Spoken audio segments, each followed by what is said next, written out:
ఈరోజు అఖిల భారత యోజన సమైక్య రాష్ట్ర సమితి ఆధ్వర్యంలో ఈరోజు దుప్పెల్లి గ్రామానికి రావడం జరిగింది. ఎందుకంటే ఇక్కడ సిపిఐ బలపరిచినటువంటి అభ్యర్థి దుప్పెల్లి జావేద్ గారు, అదేవిధంగా ఆయనతో పాటు వార్డ్ మెంబర్స్ అందరూ కూడా ఇక్కడ పోటీ చేస్తున్నారు.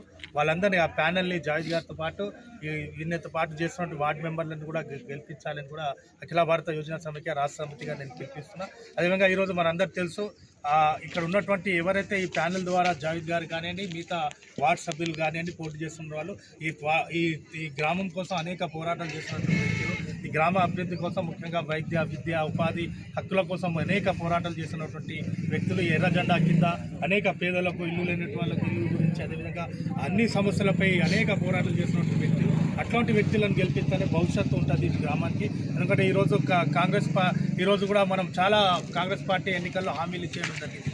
అనేక వాగ్దానాలు అట్లనే ఉన్నాయి. ఆ వాగ్దానాలు మనకు అందుబాటులో రావాలంటే ఇక్కడ సిపిఐ అభ్యర్థి జావేద్ గారితో పాటు మిగతా వార్డ్ సభ్యులు కూడా గెలవాల్సిన అవసరం ఉంది. ఈ ప్యానెల్ గెలవాల్సిన అవసరం ఉంది. గెలిస్తేనే ఈ గ్రామ అభివృద్ధి చెందుతానికి కూడా తెలుస్తూ నేను మరోసారి అఖిల భారత యోజన సమైక్య రాష్ట్ర సమితి నుంచి పిలిపిస్తున్నా. దయచేసి మీరు అందరూ కూడా గెలిపించండి.